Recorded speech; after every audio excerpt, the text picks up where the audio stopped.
वहीं जिला बागवानी विभाग गुरुग्राम के सलाहकार सचिन कुमार ने कहा कि हरियाणा में अब बागवानी खेती का प्रचलन धीरे धीरे बढ़ता जा रहा है।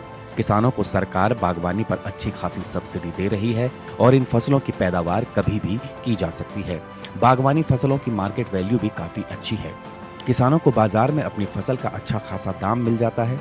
बागवानी के जरिए आज प्रदेश के कई किसान प्रगतिशील हो रहे हैं। साथ ही ये किसान अन्य किसानों को भी प्रेरित कर रहे हैं, जैसे कि कैसे बागवानी खेती में नवीन प्रयोग के जरिए ज्यादा से ज्यादा मुनाफा कमाया जाए।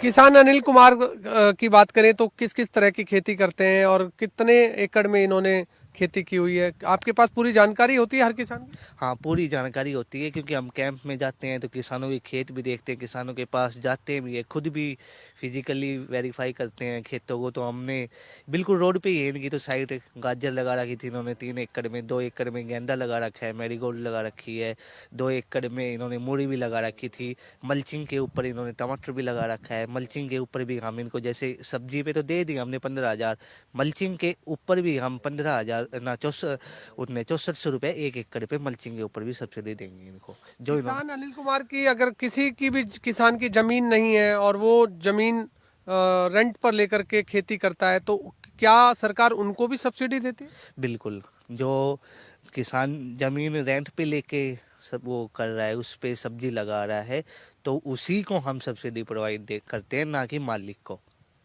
जो जिसने हाँ, जो रेंट ले रखी है जिसने, उसी के खाते में हमारा विभाग है वो सब्सिडी प्रोवाइड करता है।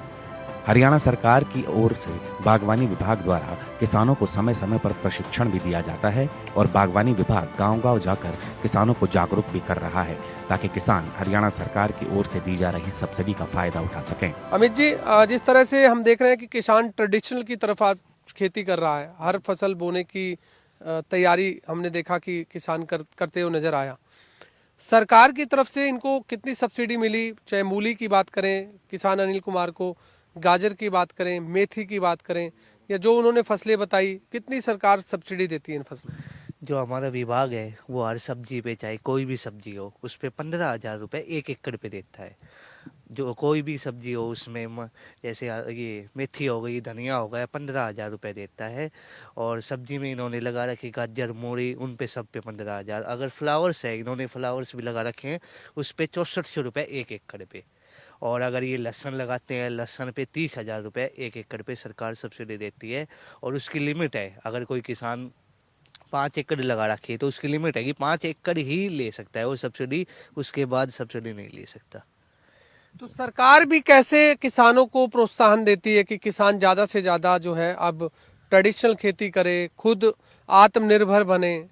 एक तो हमारे गांव में कैंप लगा रहे हैं, कैंप के द्वारा लोगों को जागरूक कर रहे हैं कि इसकी तरफ जाओ। एक सब्जी का और इसका ये फायदा है कि एक साल में हम वैसे अगर सरसों गेहूं लगाते हैं तो 2 ही क्रॉप ले सकते हैं।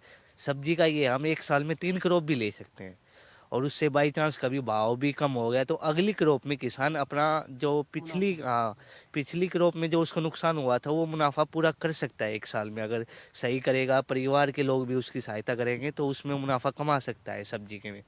और लोग बाग जो कर रहे हैं वो, और मतलब जैसे किसी ने 1 एकड़ लगा ली सब्जी तो अगली साल वो 2 एकड़ सब्जी लगाता है, क्योंकि लोगों को मुनाफा हो जाता है। इससे गेहूं सरसों छोड़कर सब्जियों की तरफ लोग बाग जा रहे हैं। हरियाणा सरकार